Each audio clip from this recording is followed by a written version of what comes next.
What's good, everybody? It's BBKDRAGOON, and here are 5 tips that I wish I knew sooner in Destiny. If I were to talk to my year 1 self now, I'd say, listen here, young one. Number 1, disable controller vibration. This is the only one on the list in which you can do it and instantly see results. I did this back in Halo Reach and I never looked back. It's so nice to be able to make those fine, small movements of adjusting your crosshairs without the controller vibrating in your hand. The stress mechanic of the vibration can sometimes cause players to clench and make really terrible aim decisions during a fight. Whereas when you disable vibration, you get a nice, relaxed environment in which you can just aim at your leisure. But BBK, how will I know when I'm being shot?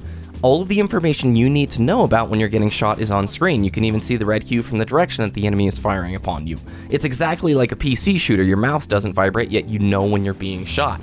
Is this a tip that's going to work for everybody? No. There's plenty of people who are always going to run vibration. They're going to swear by it. Can you be good with vibration on? Absolutely. However, I think you give yourself an advantage if you disable vibration and get used to it. Just my 2 cents, not something that'll work for everybody. Number 2, precision damage is everything in Destiny. If you go head-to-head in a fight and you're continually shooting the body and the opponent is shooting your head, getting the precision damage multiplier, you're going to lose the fight. And until you start learning how to land those precision shots more often, you're going to lose gunfights consistently, especially nowadays with skill-based matchmaking being what it is. Most of the time you're entering into gunfights with people who are generally in the same skill vicinity as you. So if you two are pretty much even skill, you're shooting the body, he's shooting the head, you're going to lose that fight. This leads to keeping the crosshairs up at all times. A horrible habit rookies make is they look at the floor. They continually have their crosshairs pointed at the floor instead of at that neck height where it should be all the time. I think they do this because it gives you a little bit maybe wider range of view. It looks like you can see more on the horizon, but don't do this. If you catch yourself looking at the floor, stop it. Keep the crosshairs up. You always want to be ready for a gunfight at any point. And remember, watch the radar at all times too. Your eye should be glancing up there every 2 or 3 seconds just to make sure nobody's coming up to flank you, but also it gives you a ton of information. Good players are using this thing constantly and preparing pre-aimed shots for that guy around the corner because they know what that radar blip means on that part of the map. Number 3, find some friends to play with. Solo in this game is not very fun. Solo queuing in 6s is really a grab bag experience. It can be fun and I do it pretty often, but it's also demoralizing too because the way the Destiny super system works, it snowballs. Let's say you get a Nova Bomb that gets you double kills, and then your guy comes in, collects the orbs, teammates then blade dances, gets 3 more kills. He generates 3 more orbs, and it's creating more super energy for the team that has momentum.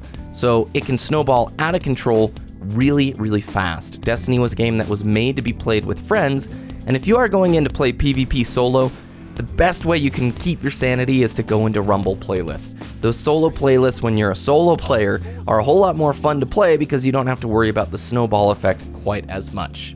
Number 4, cover and evading is your friend. There are a lot of evasion tools in Destiny. Whether it's the Night Stalker's dash, or if you've got Twilight Garrison, or even your jump ability, this game has plenty of ways for you to get away in losing fights. Evading is very, very important. If you enter into a circumstance and you know you're not going to win, get out of that fight. It's better for you to survive. That way you can preserve map control. Dying over and over again and spending most of your time back in the initial spawn is not going to help your teammates control the crucial point of the map, which is that center 50-yard line. That way you can easily grab heavy, prevent the enemy team from getting special. So using cover in all of your gunfights is an exceptional tool. It's way harder to shoot a Guardian that's popping out of a wall, shooting at you, than dashing back into cover than it is someone like a baby buffalo who just stands in the middle of nowhere and has no cover and no use of their evasion tools. Number 5, identify and resolve mistakes. This really gets down to having the wrong goals. The best example I can give are people who are so die-hard committed to going to the lighthouse. They play every weekend. Their thought process is usually like this. I didn't get to the lighthouse because we lost in game 8. And next time we're not going to lose in game 8. That is such the wrong mindset.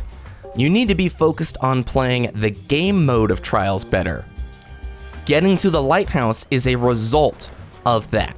So let's look at it from the better perspective, or the more accurate perspective.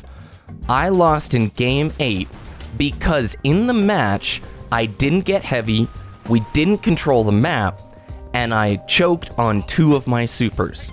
You see the difference there? When the player who looks at the end result of Trials and says it's the Lighthouse, you're completely wrong. It's succeeding in the Trials game mode in each specific match. You can't have the wrong goals, and if you do, you're going to never learn. Identify the problem within the match itself, and the Lighthouse becomes a result. If you start playing the game mode better, you will inherently go to the Lighthouse eventually. But if your only goal is Lighthouse, and the only mistake that you look at it is, well, we lost in this game, that's a problem. You're never going to progress past your potential if that's all you're doing. And don't get discouraged. If you learn how to play a specific game mode better, whether it's 6s, 3s, Rumbles, or Trials, you will see improved results, but you have to look at every match individually and your choices. No one ever has an absolutely perfect match. There's tons of decisions that are being made at all points during a game. Identify what you do right, and track down and alleviate what you did wrong. So those are my 5 tips that I would have told a younger Dragoon in Destiny. Did I miss any? I'd love to hear about it down in the comments section below.